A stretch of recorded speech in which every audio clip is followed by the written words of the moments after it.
마태복음 6장 9절로 13절에 있는 말씀을 가지고 아버지의 나라와 뜻을 이루소서라는 제목으로 말씀을 전합니다. 우리 다 같이 한번 인사할게요. 옆 사람 같이 하시고 앞뒤 사람 같이 하실 때 지난 한 주간 동안 평안하십니까? 인사합니다. 평안하십니까? 평안하십니까? 평안하십니까?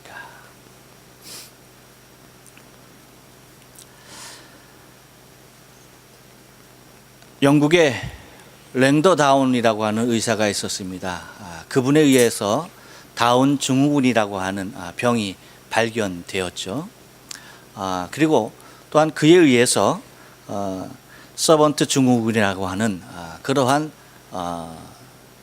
정신 지체 또한 발견되었던 것을 바라보게 됩니다.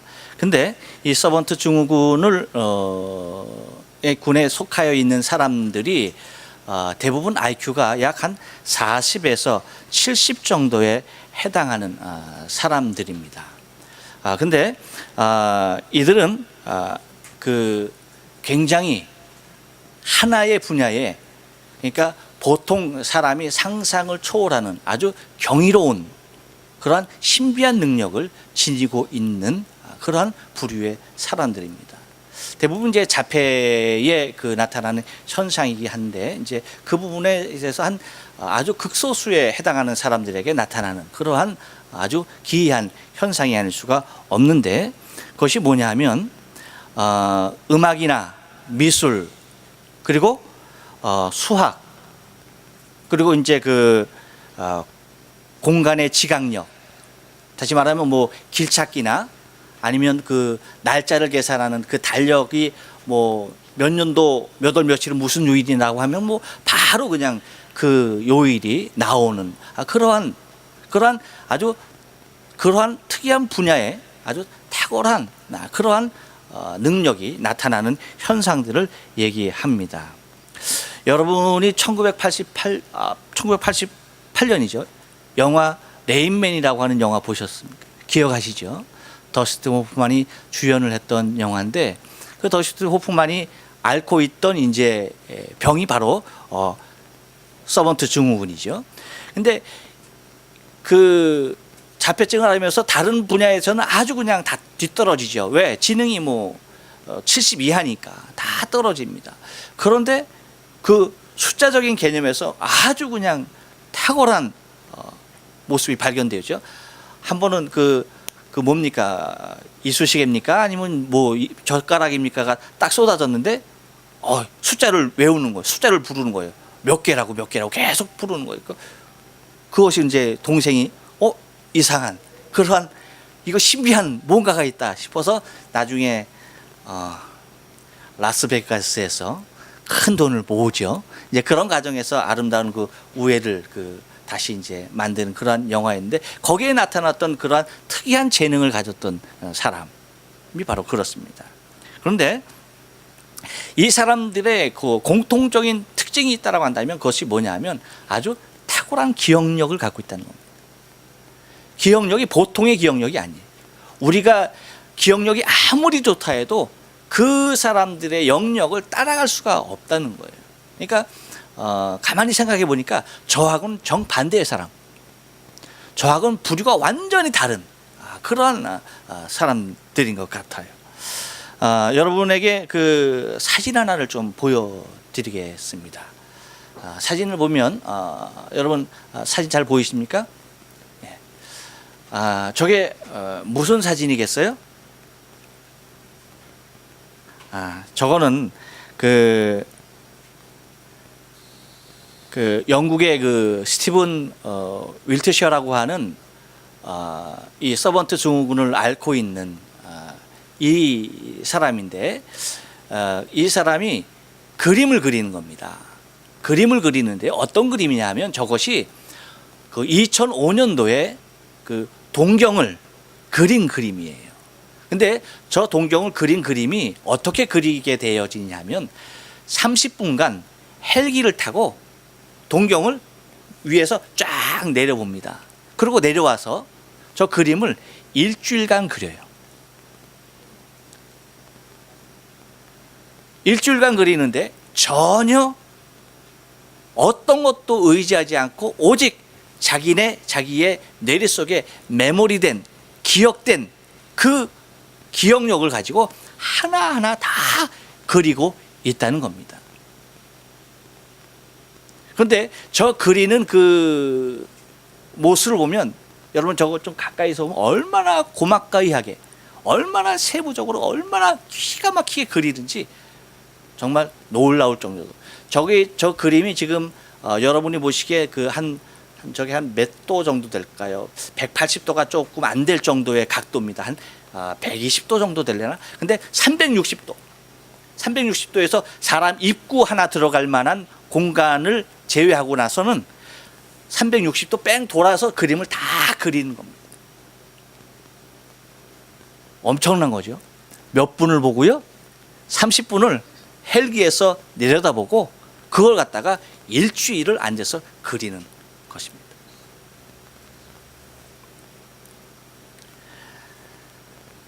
바로 2005년 동경의 모습을 그대로 그리고 있는 그 모습을 바라보게 된다는 겁니다. 저 그림을 보면서 제가 좀 생각에 잠겼습니다. 저 그림이 이렇게 가까이서 보면 동경 전체가 저기 여러분 그 B쪽 중간에 올라가 있는 그것이 그 도쿄 타워입니다. 아쉽게 조금 안 보일까? 여기 도쿄 타워. 여기 이제 그 신주쿠의 그 이제 빌딩 숲이죠. 네. 그렇게 이제 됩니다. 이제 그러한 저러한 그림을 보면서 저 그림 속에서 아주 놀라운 것을 좀 발견하게 됩니다. 그것은 뭐냐면 여러분 우리가 그림을 볼 때 크게 보기도 하고 작게 보기도 하죠. 지금 우리가 저렇게 보는 것은 굉장히 크게 보는 그림입니다. 엄청나게 크게 보는 그림이죠. 그래서 크게 본다는 것은 한눈에 전체적인 것이 다 시야에 들어오게 보는 것이고, 작게 본다는 것은 한 부분을, 일정 부분을 아주 세밀하게 관찰한다라고 하는 의미가 되겠습니다. 그런데 이 스티븐 윌트셔의 이 그림을 보면서 여러분 한번 상상을 한번 해보시기 바랍니다. 전체적인 것을 다 그린 것을 우리가 지금 보고 있죠. 하지만 여러분 저 전체적인 그림이 다 완성되기에는 어떤 과정이 필요했을까요? 한 부분 아주 세밀하게 그 부분을 한 획 한 획 긋지 아니하면 안 되는 그러한 과정이 있었다라고 하는 겁니다. 그러니까 저렇게 전체적인 엄청난 그림이 완성되기까지는 세밀한 부분 하나하나를 획을 그어야만 그 그림을 이룰 수가 있었다라고 하는 것입니다.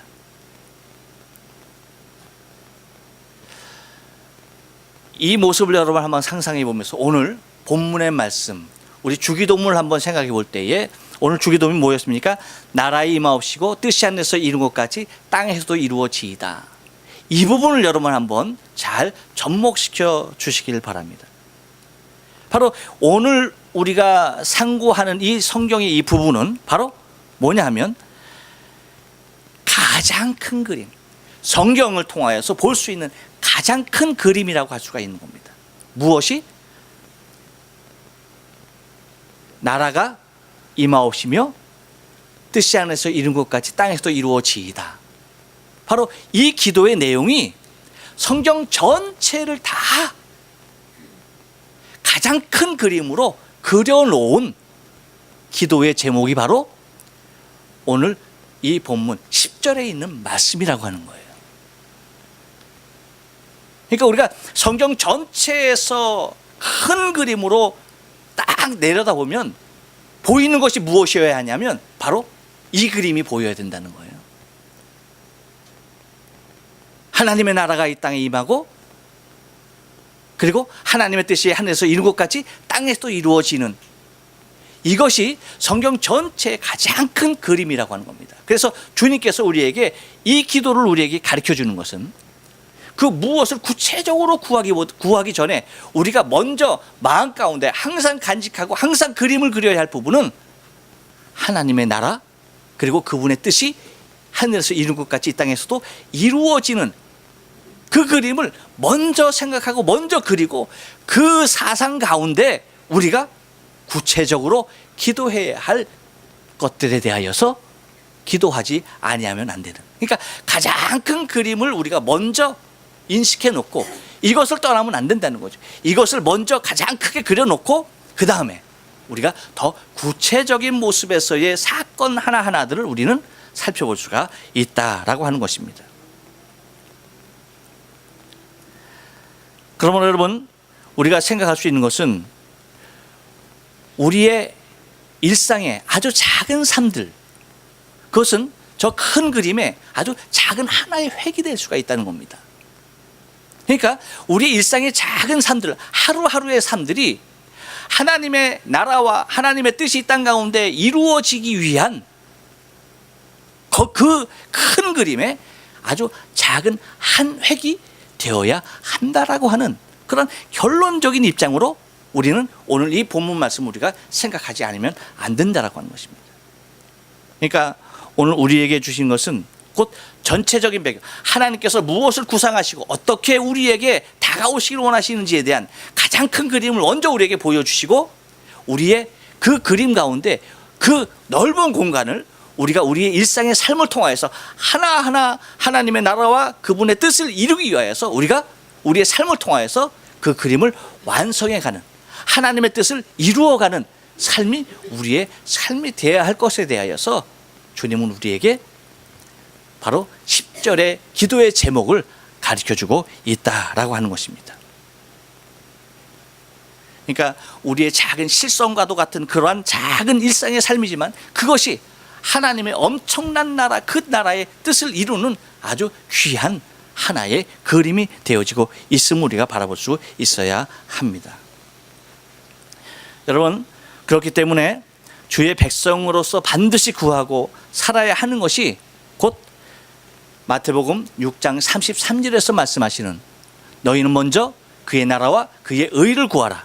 그리하면 이 모든 것을 너에게 더하시리라 라고 하시는 그 하나님의 나라, 바로 그 모습 가운데 우리가 항상 깨어 있어야 한다는 것입니다. 그래서 먼저 한번 우리가 생각해야 할 것은 나라의 임하오시며 라고 하는 뜻입니다. 이것이 뭐예요? 나라의 임하오시며, 이 뜻이 뭡니까? 그것은 다른 것이 아니고 아버지의 나라가 이 땅 가운데 속히 오게 하옵소서. 하나님 아버지의 나라가 이 땅 가운데 속히 이루어지게 하옵소서라고 하는 것이 우리가 기도해야 할 제목이다라고 하는 것입니다. 여러분, 나라라고 할 때에 과거에 유대에서 나라라고 하는 개념은 다른 개념이 아닙니다. 곧 왕이 통치권을, 주권을 가지고 다스리는 나라, 그것을 갖다가 성경에서는 나라라고 그렇게 표현하고 있는 것을 바라보게 됩니다. 여러분, 그래서 나라가 이루려고 할 때에 세 가지 요소가 반드시 필요하죠. 그것이 뭡니까? 그것은 뭐예요? 주권, 그 다음에 뭐죠? 백성, 그 다음에 뭡니까? 영토. 이 세 가지 요소가 반드시 있어야만이 나라라고 하는 그러한 것이 이루어진다는 것입니다. 그런데 여러분, 수요일 그 예배에 나오시는 분들은 아마 여기에 대해서 좀 자세히 들었을 거예요. 제가 굉장히 자세하게 좀 여러분에게 말씀을 드렸는데, 나라라고 할 때에 하나님의 나라와 세상의 나라의 차이점에 대해서 말씀을 드렸습니다. 출애굽기를 이제 우리가 강의해 가면서 거기에 대해서 말씀을 드렸는데, 뭐냐면 여러분, 이 세상의 나라는 어떻습니까?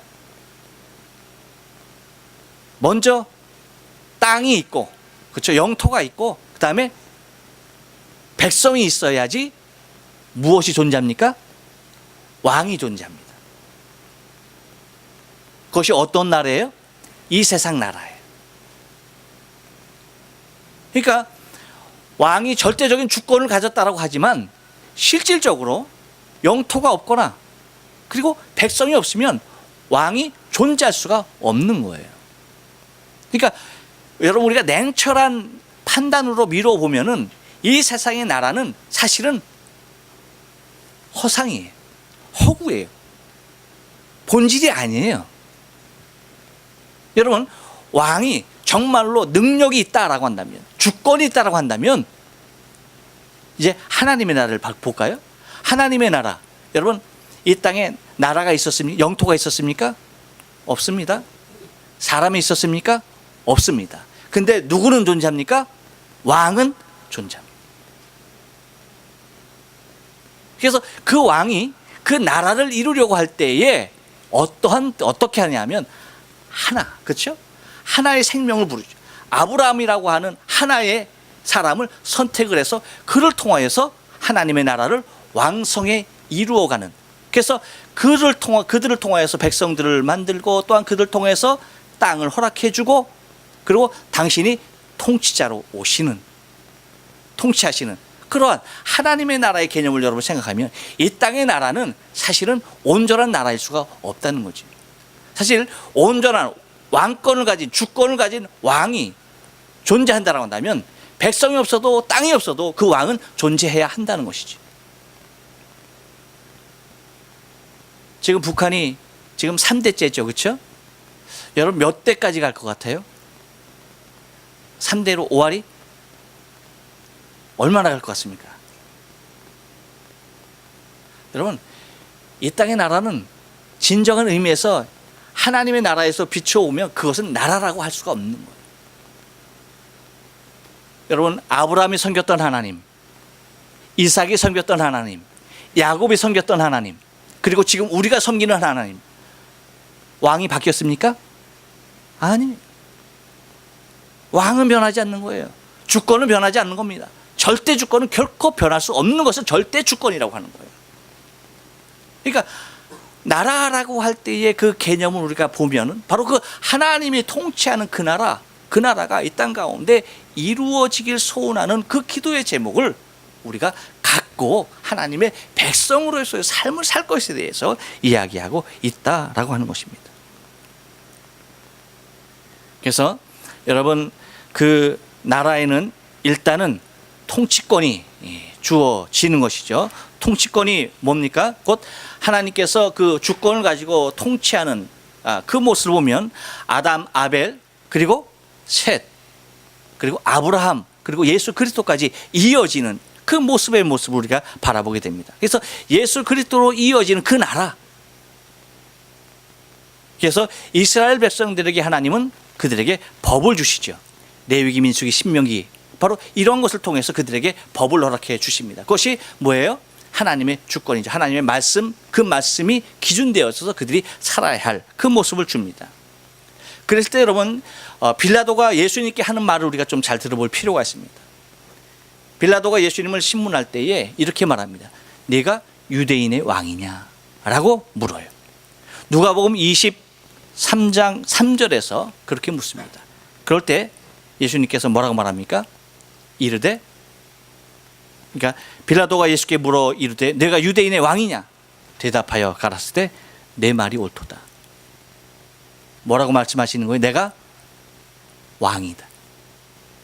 어떤 왕이라고 말합니까? 내가 유대의 왕이다 라고 말해요.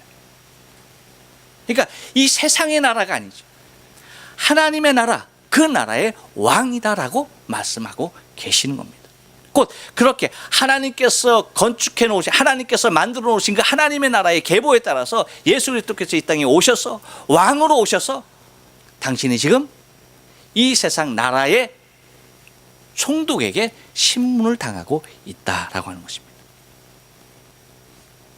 곧 예수님이 왕권을 가지고 통치하는 그 나라, 그것은 이 땅에 오실 예수 그리스도, 바로 영원히 왕으로 계시며 통치하실 그 나라를 우리가 소망하며 바라고 나가야 한다라고 하는 것입니다. 또 하나는 이제 백성이죠. 여러분, 백성을 우리가 바라볼 때에 백성은 하나님께서 아브라함을 통해서 그 백성들을 조성하시는 것을 바라보게 됩니다. 한 사람을 아까 선택했다라고 말씀드렸죠. 그 한 사람 아브라함을 통해서 하나님은 당신의 나라 백성들을 이루어 가시는데, 출애굽기라고 하는 그 성경을 통하여서 우리에게 보여주는 건 뭐냐면, 곧 하나님이 택한 아브라함의 씨가 하나님의 백성으로 거대해지는, 정말 하늘의 별과 같이 바다의 모래알과 같이 왕성하게 번성되어지는 그 모습을 곧 출애굽기 애굽에서의 삶을 통하여서 하나님은 당신의 백성들을 만들고 계신 것을 바라보게 되어지죠. 그래서 그곳에 그 애굽이라고 하는 그곳을 통하여서 하나님 당신의 백성을 만들어 가십니다. 그럼 뭐예요? 바로 영적으로 바라보면 이 땅이에요. 이 땅. 지금 우리가 살고 있는 이 땅, 세상이죠. 이 세상에서 하나님은 당신의 백성들을 만들어 가고 계시는 거예요. 한 사람 한 사람 부르셔서 곧 당신의 백성을 하나님의 나라에서 영원히 살아가야 할 당신의 나라의 백성들을 지금 만들어 가고 계시는 것이 바로 이 땅, 곧 애굽이라고 하는, 세상이라고 하는, 바로 우리가 살고 있는 이곳이라고 하는 것입니다. 여기서 하나님은 지금 당신의 백성들을 지금 조성하고 계시는 겁니다. 그리고 이제 세 번째 요건이 뭐였습니까? 영토였죠. 땅입니다. 그 땅은 여호수아를 통하여서 우리에게 보여주죠. 어느 땅을 예비해 주십니까? 가나안이라고 하는 그 땅을 예비해 주시고, 그 가나안에 들어가서 이스라엘 백성, 애굽에서 나온 백성, 곧 애굽은 아까 어디라고 그랬습니까? 세상에서 나온 백성들이 홍해를 건너 요단을 건너 가나안에 입성하게 되는 거죠. 그러니까 이 땅에서 하나님의 백성으로 택함을 받은 사람들이 뭐 하는 거예요? 예수 그리스도의 보혈로 말미암아서 이제 우리의 들어갈 영적 가나안, 하나님의 나라, 바로 그곳으로 입성하게 되어지는, 바로 그 모습을 이야기해 주고 있는 것입니다. 그러므로 여러분, 우리의 신앙의 삶 가운데서 주님께서 가르쳐 주신 기도를 통하여서 우리가 생각해야 할 하나님의 나라라고 할 때에 우리는 하나님께서 나를 어떠한 모습으로 부르시고 택하여 주셨는가에 대한 깊은 은혜와 감사가 넘쳐나지 않을 수가 없다라고 하는 것입니다. 그래서 그것이 아버지의 나라, 하나님의 나라가 이 땅에 임하옵시고 속히 오시옵소서라고 말씀하는 것이고, 두 번째는 뭐냐면 뜻이 하늘에서 이룬 것 같이라고 얘기하고 있습니다. 뜻이 하늘에서 이뤘다라고 하는 것은 여러분 무슨 얘기입니까? 어떤 뜻이 하나님께서 하늘에서 이루셨습니까? 하나님께서 하늘에서 이루신 뜻이 뭐예요? 그것은 다른 것이 아닙니다. 그것은 곧 인류를 향한 하나님의 사랑의 계획이었습니다. 죄범에서, 타락에서 죽어있는 우리를 구원하기 위하여서 하나님께서 당신이 하늘에서 계획을 세우십니다. 뜻을 세우십니다. 어떠한 뜻? 우리를 구원하기 위한. 그래서 당신이 직접 육신의 몸을 이 땅에 입고 오실 성육신 그 사건을 하나님께서 이루시는 것을 바라보게 되어지죠. 얼마나 놀라운 일이 아닌가 하는 것입니다. 하나님께서 하늘에서 당신의 뜻을 이룬 것이 무엇이냐? 그것은 다른 것이 아니에요. 죄인을 향한, 바로 나 자신, 내 죄를 위한, 내 죄를 구속하기 위한, 영원한 생명에서 영원한 생명으로, 영원한 멸망에서 영원한 생명으로 옮기기 위한 그 계획이 하나님 당신의 나라에서, 하늘에서 그 뜻을 이루셨다는 겁니다. 바로 그 모습으로 이 땅에 우리에게 오셔서, 그래서 땅에서도 이루어지이다, 땅에서도 이루어진다라고 하는 것은 무엇을 얘기하는 겁니까? 구속의 완성. 하나님께서 하늘에서 세우신 그 뜻이 이 땅에서 우리를 완벽하게 구속하심으로 말미암아서 그 뜻이 완전하게 이루어지는 것. 바로 이것이 하나님께서 하늘에서 이루시고 땅에서 이루어지기를 위하여서 기도하라라고 하시는 당신의 뜻인 것입니다. 그러니까 하나에서 10가지 하나님께서 계획하신 모든 것은 당신을 위한 것이 아니라 당신의 생명을 내어놓고 구원할 우리 인생을 위한 엄청난 계획이었다라고 하는 것을 우리가 발견할 수가 있다는 것입니다. 그렇기 때문에 하나님의 나라가 이 땅에 임하는 것은 바로 하나님께서 그렇게 사랑하셔서 독생자를 통하여서 구원하신 우리 백성들로 통하여서 영원히 왕노릇하게 하기 위한 그 축복의 날을 속히 오기 위하여서 기도하라라고 말씀해 주시는 것입니다. 여러분, 제가 며칠 전에 영상 하나를 봤어요. 그 영상을 보고 저는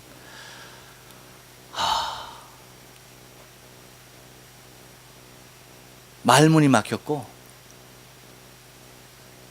얼마나 큰 충격이었냐면 지금도 그 충격이 가시지 않았습니다. 그것은 나이지리아, 여러분 보신 분들은 아시겠지만 나이지리아에서 그 선교사 4명 여자분들인데 4명이 순교당하는 모습이에요. 그 영상이 아주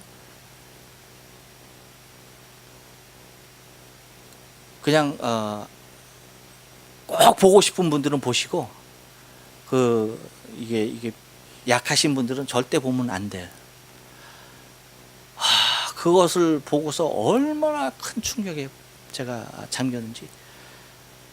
복음을 위하여서 그렇게 자신의 생명을 그렇게 내놓는, 그냥 단순히 죽는 것이 아니에요. 죽음 이후에도 몸까지도 순교당하는, 생명뿐만 아니라 몸까지도 아주 처절하게 순교당하는 그 모습들을 바라보면서 너무나 큰 충격에 빠졌었습니다. 여러분, 아버지의 뜻이 이 땅 가운데 이루어진다라고 하는 것은 그냥 이루어지는 것이 아니에요. 그와 같이 피를 흘리는 사람이 있는가 하면, 그와 같이 순교하는 사람이 있는가 하면, 여러분 또한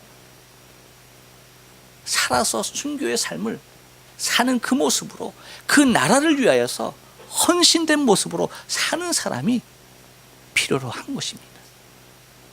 그런데 하나님은 우리를 어떠한 모습으로 부르셨냐? 죽어서 순교의 길을 가든 살아서 순교의 길을 가든 우리는 하나님의 뜻이 이 땅에 당신이 구속하기를 원하셔서 구속하기 위하여서 그 구속의 완성을 위하여서 이 땅에 오실 그날이 다가오기 위하여서 그날까지 부지런히 일하고 수고해야 할 사람들을 바로 저와 여러분으로 택하였다는 것입니다. 저와 여러분이 그 반열 가운데 세워져 있다는 거예요. 그런데 우리가, 여러분, 그 생각, 하나님의 그 엄청난 그 큰 그림과 그 세부적인 그림까지도 우리가 생각하지 못하고 그냥 막연히 이 땅이 흘러가는 문화와 물결 가운데 그냥 그렇게 살아간다라고 한다면, 여러분, 우리의 생명의 의미가 어디 있겠는가라고 하는 거예요. 하나님의 그 엄청난 우리를 위한 그 하늘에서 이루신 그 뜻, 그리고 이 땅 가운데 반드시 이루어져야 할 그 구속의 완성, 그것이 언제 어느 때 어떻게 이루어지겠는가라고 합니다. 여러분, 하나님은 저와 여러분을 향하여서 말할 수 없는 은혜를 주셨습니다. 결코 측량할 수 없는, 상상할 수 없는 은혜를 주셨어요. 내가 구원받았다라고 하는 것은, 여러분, 이 땅에서 한 끼 굶고 아니면 어디 찔려서 피를 흘리고 아픔을 당하고, 여러분, 이러한 고통, 굶주림의 고통, 시달림의 아픔의 고통, 여러분, 이런 고통과는 비교할 수 없는, 정말 우리의 죄로 인하여서 우리가 사망 가운데 있다라고 하는 것은 얼마나 끔찍한 일인지에 대해서 우리는 잊고 살아요. 저 지옥의 형벌이, 우리의 죄의 형벌, 저 지옥이 얼마나 혹독한 곳인지 우리는 잊고 삽니다. 어떤 이는 그렇게 얘기해요. 어떻게 자비로우신 하나님이 어떻게 지옥을 만들 수 있냐? 그것은 하나님이 아니다라고 얘기합니다. 그렇지 않아요, 여러분? 지옥이 존재함으로 말미암아서 우리의 죄가가 얼마나 크고 내가 당하여야 할 형벌이, 그 죄의 싹이 무엇인지에 대해서 밝히 보여주고 있는 것입니다. 그렇기 때문에 내가 그곳에서 구원받았다라고 하는 그 사실은, 저 하나님의 나라의 백성이 되었다는 것은 그 무엇과도 비교할 수 없는 하나님의 은혜, 그 무엇 어떤 값을 치르고서도 얻을 수 없는, 어떠한 대가를 통해서도 받을 수 없는, 하나님이 우리를 사랑하셔서 하늘에서 이룬 그 뜻을 우리의 삶 가운데 주셔서, 또한 더 많은 사람들을 구원하기 위하여서 그 뜻을 이루어 나가는 데에 나 자신을 사용하셔서 그 일들을 이루신다는 것은 여러분 얼마나 귀한 은혜인지 모른다는 겁니다. 주님이 십자가에서 달리실 때에 좌우편에 강도가 있었습니다. 한편의 강도는 저주하고 그냥 지옥으로 떨어집니다. 한편의 강도는 당신의 나라에 임할 때 나를 기억해달라고 합니다. 그때 주님이 이렇게 말씀하십니다. 네가 오늘 나와 함께 낙원에 있을 것이다. 아무것도 한 것 없습니다. 한마디의 고백밖에 없습니다. 당신은 나의 구주입니다. 당신 나라 임할 때 나를 기억하옵소서. 이 말밖에 없는 거예요.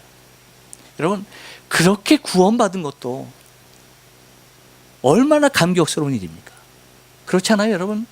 마지막 인생의 순간에 정말 숨이 끊어지기 바로 그 직전에 구원받은 것, 여러분 얼마나 귀해요.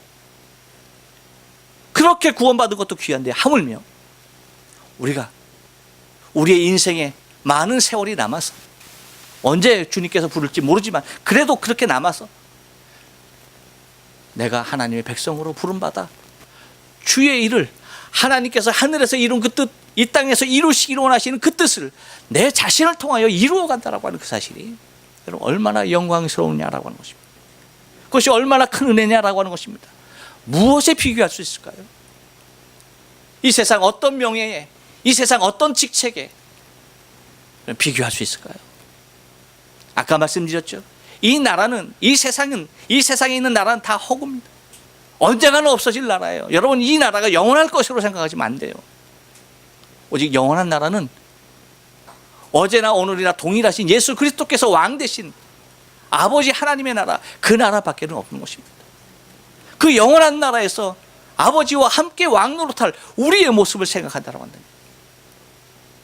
여러분, 우리가 이 땅에서 주님께서 나를 부르시는 그 순간까지 우리가 무엇을 구하며 살아야 할 것인지에 대해서 다시 한번 밝히 깨닫는 저와 여러분의 신앙의 삶 되길 원합니다. 하늘에서 계획하시고 이 땅에서까지 이루실 그 아름다운 하나님의 사랑, 그 사랑을 이루는데 저와 여러분이 주역이 되었다라고 하는 그 모습 가운데 여러분 감격하시면서, 감사하면서 신앙의 삶, 믿음의 삶, 하나님 주님 이 땅에 오시는 그날까지, 완벽하게 구성해 완성이 이루는 그날까지 여러분 열심을 다하여 구하며 이루며 살아가야 할 줄로 믿습니다. 기도하십니다.